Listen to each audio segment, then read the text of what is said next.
All right, can everyone hear me in the back? Okay, so this is the last talk of the day, so you made it through. The advantage of being last is I can skip a lot of boring stuff that everyone else did already. So thank you for all the previous speakers. Awesome. I just want to give everyone a round of applause. Those are pretty good talks today. The downside is all my puns and jokes have been used already, so I have nothing left. So I'm just going to do self-deprecating humor.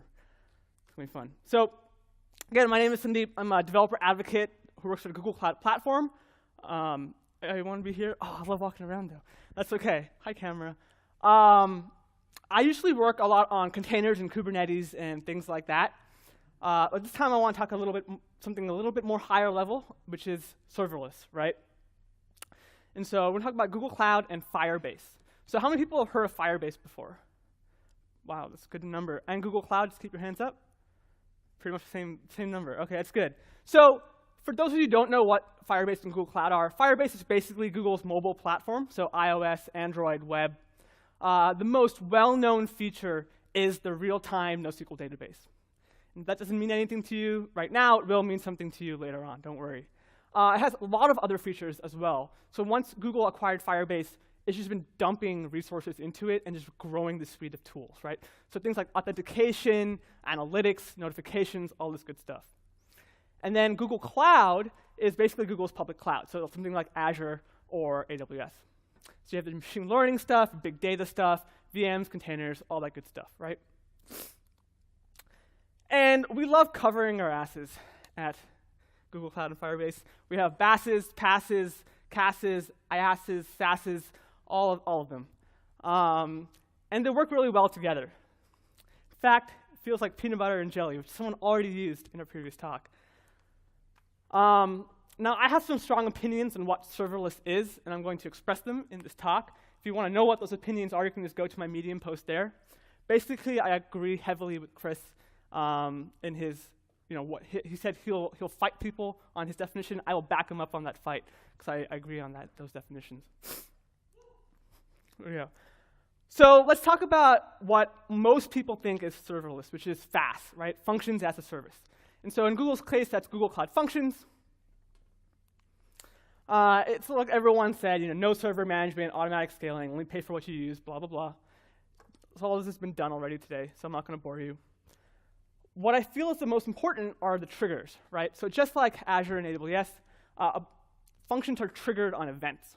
So you have things like cloud storage, which I consider serverless, right? It's like Amazon S3 or Azure Blob Store. Whenever an object is uploaded, you can do something with that. Picture, video, audio file, whatever. Then we have Cloud PubSub.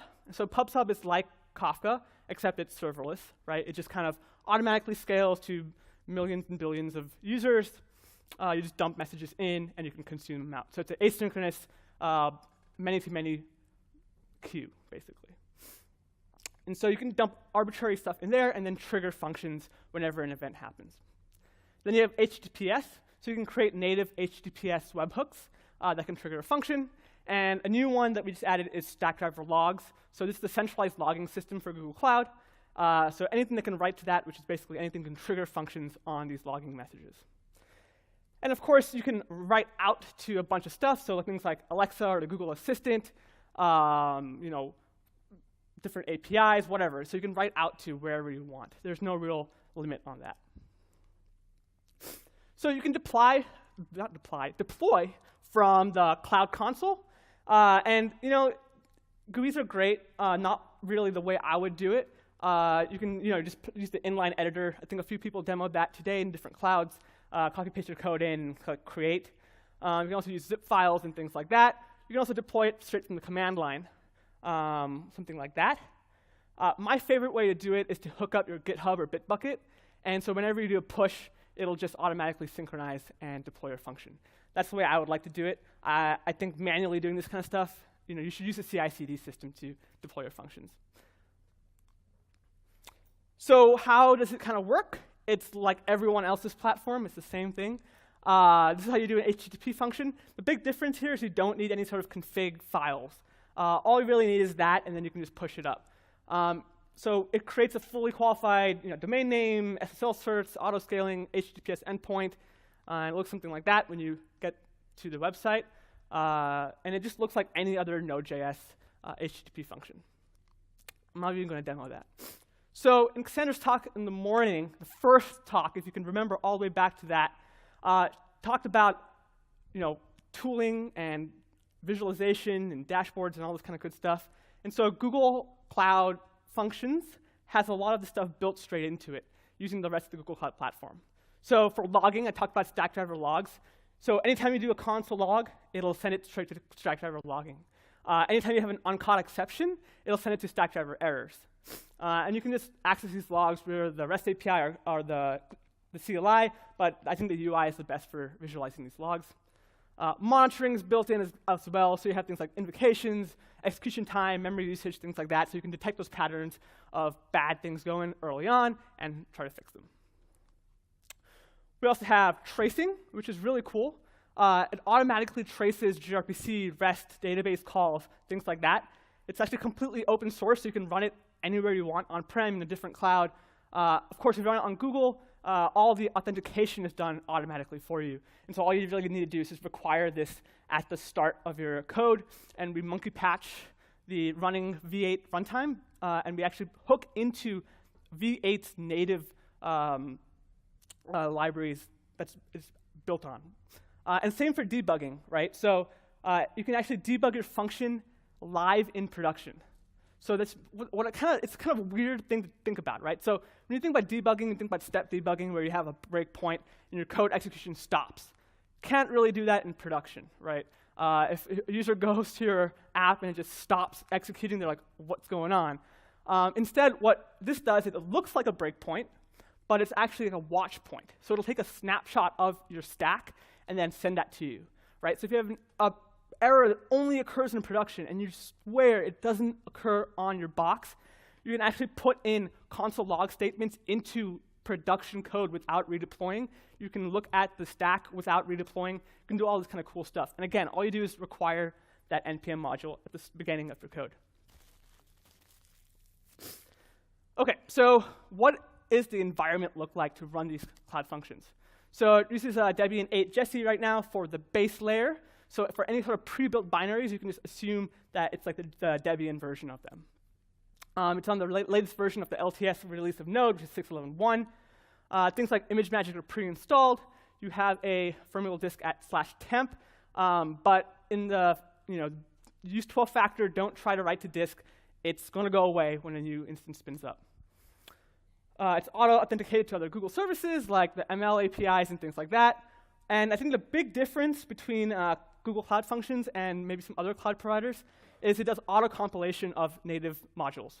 And other people who work for other clouds can correct me if I'm wrong, but I think the reason why a lot of when you upload something to like AWS Lambda, it's like instantaneously updates, right? That's because it's not doing that native module compilation. They expect you to kind of compile it on your own machine and then push it up with your zip, right, in your node modules folder. Google takes a lot longer to deploy, like a minute to deploy, but that's because we're actually compiling those native dependencies in the cloud when you do the deploy.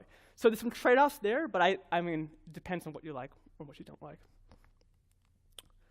And then when it comes to local development, of course, we have an open source emulator that runs on your local machine.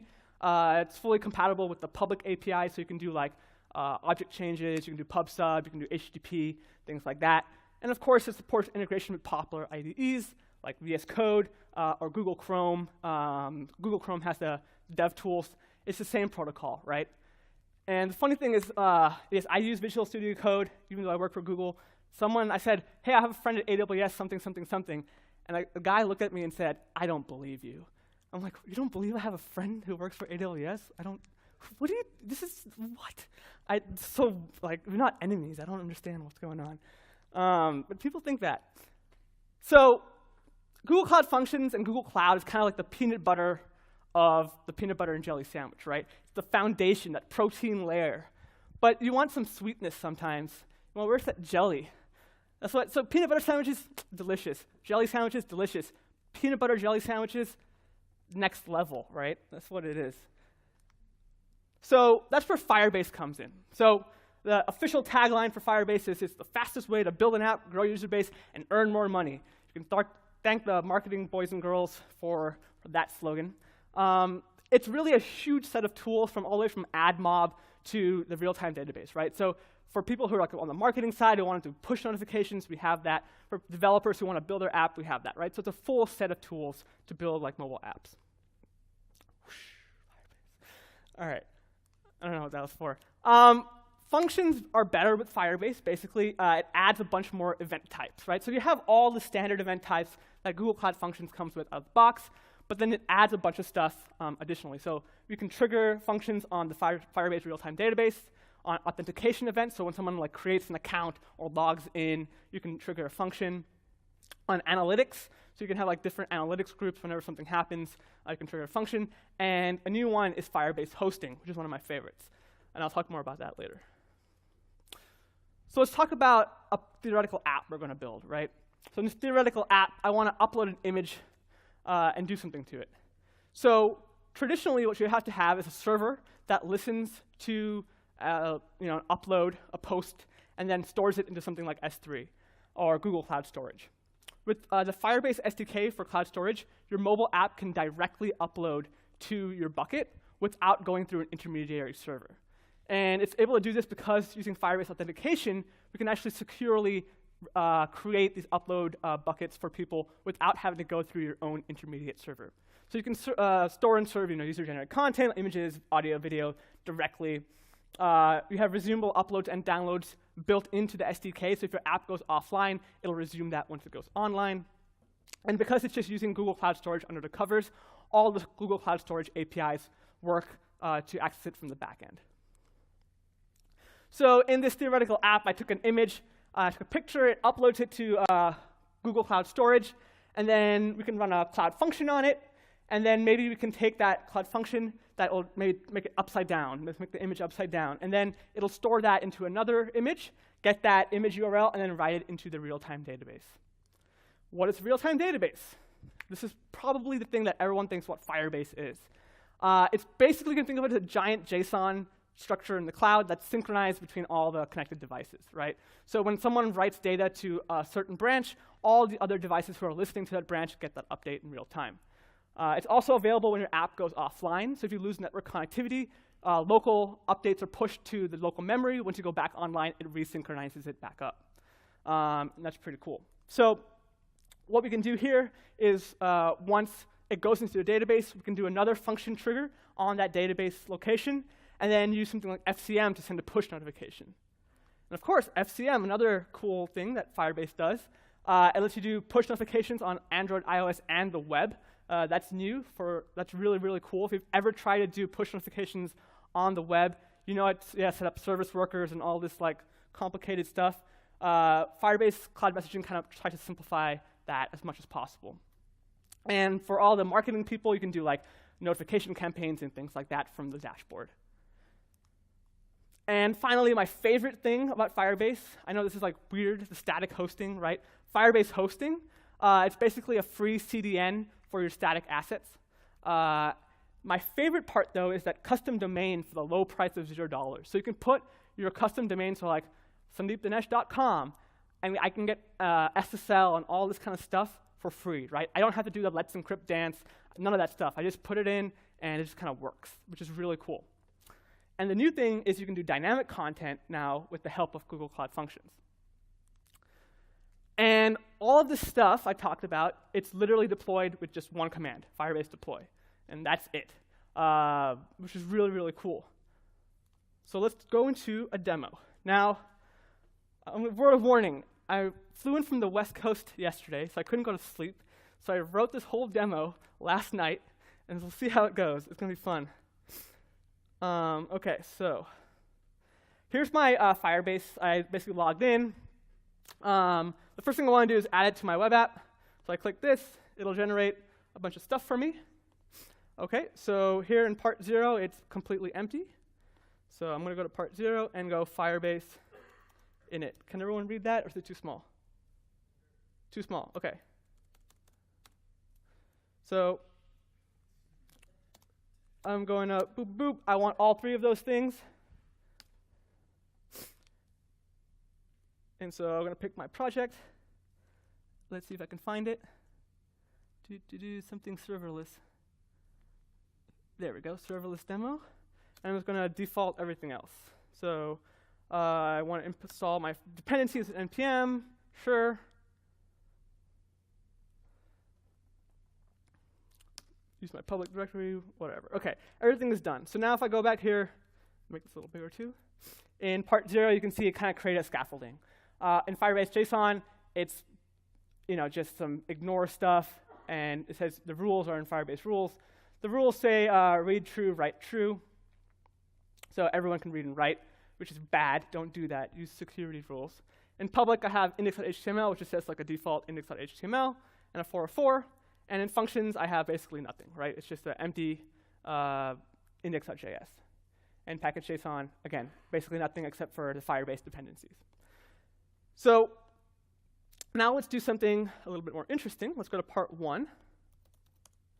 And in part 1, I basically went to index.html. I copy-pasted, I'm going to make this a little bigger. I copy-pasted that thing that Firebase gave me, so my configuration information, into the head. And now I'm going to do the canonical Firebase demo, which is chat. And everyone's like, oh, I've seen this a million times. But wait, there's more. So what I'm going to do is create a reference to our Firebase database. And then every time I click the button called send, you might notice that I'm not declaring these variables anywhere. That's because IE started this really bad trend of polluting the global namespace with the IDs of elements. So I'm just going to use that because bad, again. Don't do what I do. So whenever I hit send, it's going to do a push to that chat branch of my database. And every time that there's a new child added to my chat branch, I'm going to create a new div, and I'm going to append the text of that, which is just that, to that div. All right. So what I need to do here is I'm going to go Firebase deploy only hosting, just to speed it up. And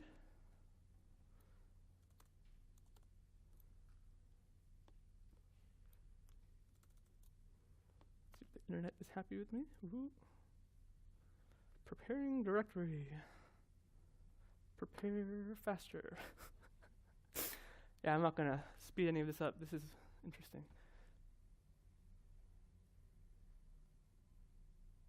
Go. OK, let's look at this real fast while that's doing that. So in my database, you can see that I have nothing, which makes sense. In my functions, I have, again, nothing. That makes sense. And in hosting, I have nothing.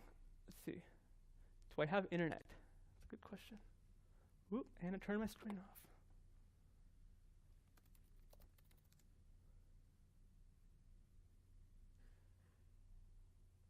Mac, why did you freeze? Let's try that again. Anyway, it's already hosted. That's fine. I'm just going to open it up. So here it is. It looks very beautiful. And if I type in something like hello, you can see it says hello. And in our database, oh, there we go. Now it's deploying.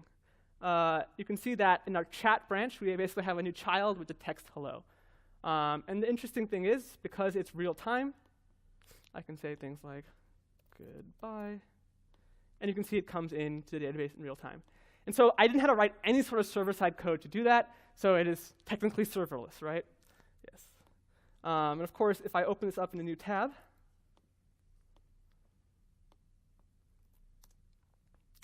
I can say test, and it'll come on all of them. So that's cool, right? That's the default Firebase demo. One really ugly thing is you might have noticed that it flashes for a second. And this is because it has to load the page first, and then it goes to the Firebase database to load the data in, right? And so that's kind of ugly. Now, the way to fix that is to use something called server-side rendering, right? So you pre-render the data that's already there, you push that out, and then any new stuff comes in dynamically. Unfortunately, with Firebase static hosting, you can't pre-render stuff, right? It's a static HTML file. But what we can do is we can use Google Cloud Functions to dynamically generate that content, and people are writing stuff into my database. That's awesome. That's good. That means it really works, right? anyway, let's go back here. So with Google Cloud Functions, I can actually dynamically generate that stuff using Node.js. So what I'm going to do is, in part 2, I basically removed index.html. Instead, I made a views folder in my functions folder, and I made a handlebars template. So the only thing here I'm going to do is I'm going to add this little each directive. And this will let me basically templatize this, and I can pre-fill this with some data so it's not like flashing like that when I load the page. And now in my index.js, this is where it gets a little bit more complicated. I'm going to turn this off. So I'm going to basically use express and consolidate, sort of like standard Node.js stuff. Consolidate's like a views engine. Express is a HTTP server. I'm going to use the handlebars view engine. Now, basically, I'm going to, so this is a backend code, right? It's a cloud function. So I'm going to initialize the app. I'm going to create a reference to that exact same chat reference. And then I'm going to listen to gets on slash. So nothing, right? And then what I'm going to do is I'm going to call this once. So I'm going to go to my Firebase database and get all the data, and then create that messages object. So this is a bunch of promise chains. So I'm going to get the value from from Firebase, wait for that to resolve the promise, take that, and then I'm going to finally res.render the index template with that object, right? And then all I have to do to create this HTTP function is go export.index functions.https on request, and I just pass it my Express app. That's it. Now, the interesting thing is, if I just deploy this as is, it's going to create another URL, like a something cloudfunctions.net/something. And you saw all that with the previous demos as well. But with Firebase hosting, you can actually use the static route, so like your custom domain and things like that, to redirect to a cloud function under the covers. So you don't have to go to a different domain. You can use your domain for all of it, the static and the dynamic assets. So the way to do that is I go to my Firebase JSON, and I basically have a little rewrite section. So I say send slash to the function called index. And that's it. So the interesting thing is I still have this 404.html. So if I go to any other website, it'll serve the 404. If I have something else here like test.html, it'll go to that static test.html, CSS, whatever. Only that will redirect to the index function. So let's deploy that. And again, like I said, this will take a little longer than the other demos, mostly because it has to recompile a bunch of native dependencies on the fly. Deploy.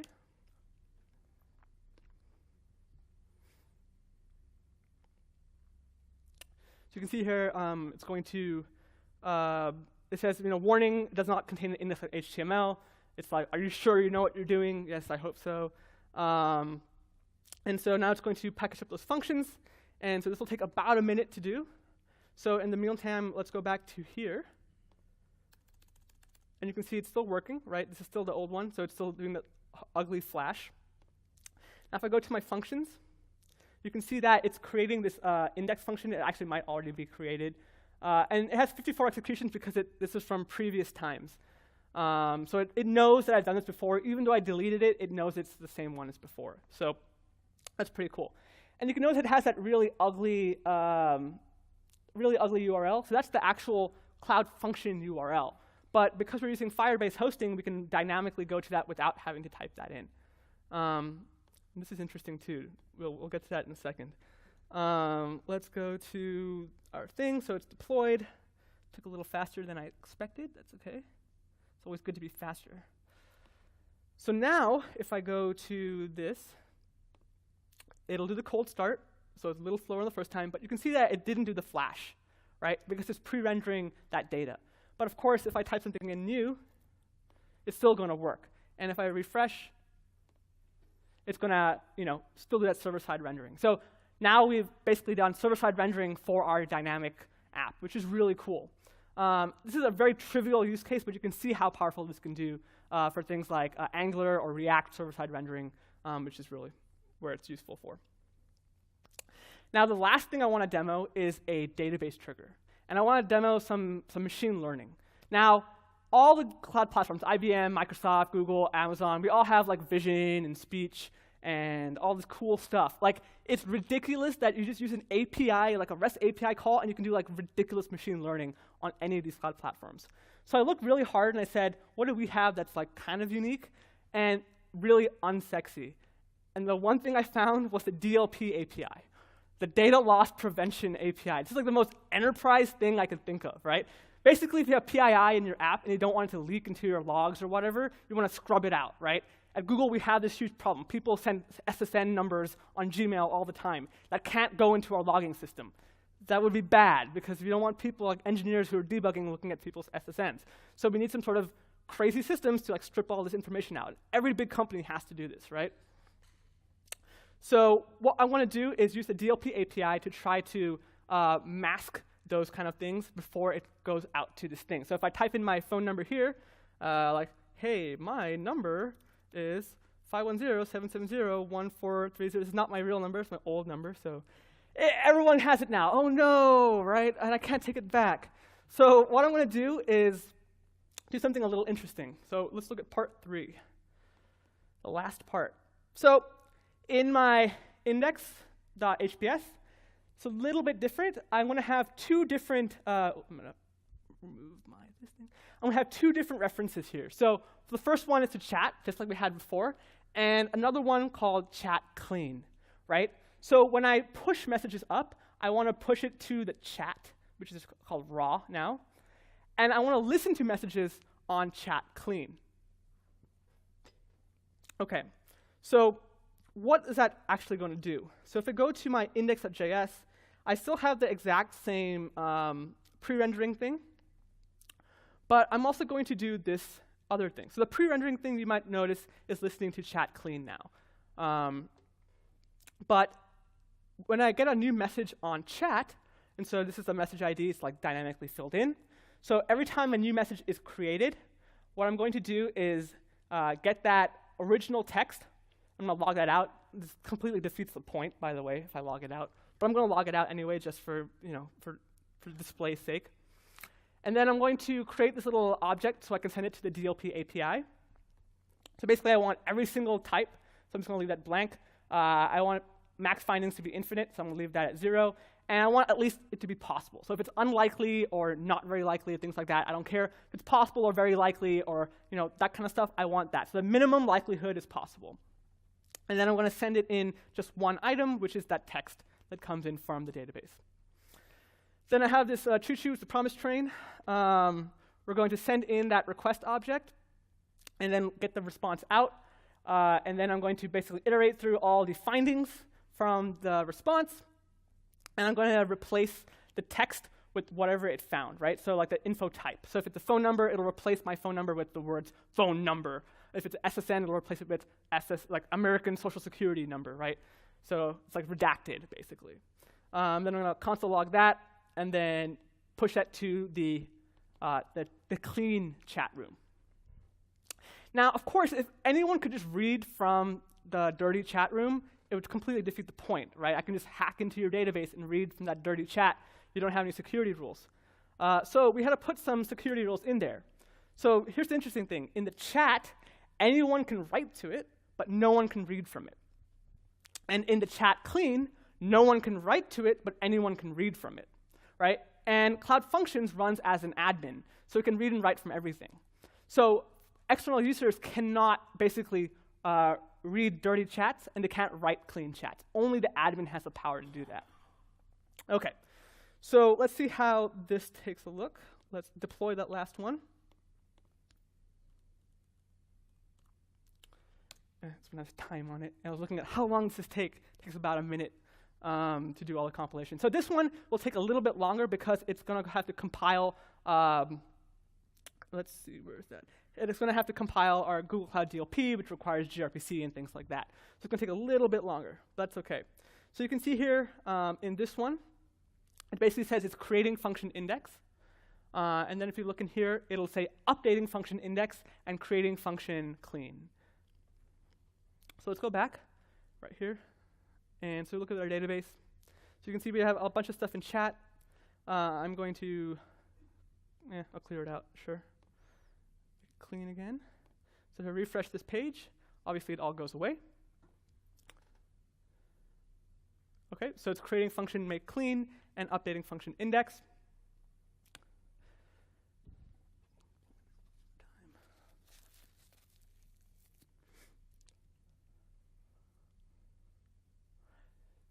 This is really fun to stare at, especially if you're on stage.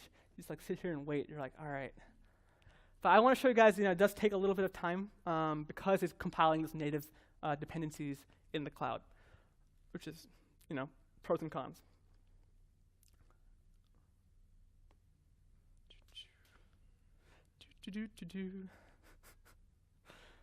All right. So when that's going on, I'm going to open up this. Try it one more time. Let's look at functions. So you can see I have my index and our make clean. Of course, you can see all the logs. It's probably done. I want to move over. So in the logs, you can see that you can see all the different console logs that I have. You can check the log levels and things like that. You can look at the usage of our functions, all the dashboards and stuff.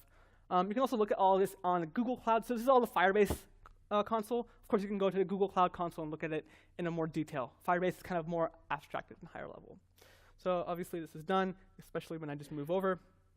But now, if I go back to this and refresh, I can say hello. So everything kind of works the same way. Oh, did I break something? It took a little longer to come up.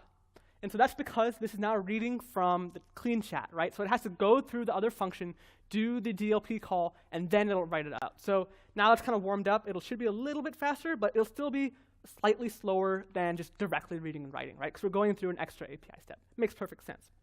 So now if I say, hey, my phone number is 510-770-1430, send, it'll redact that.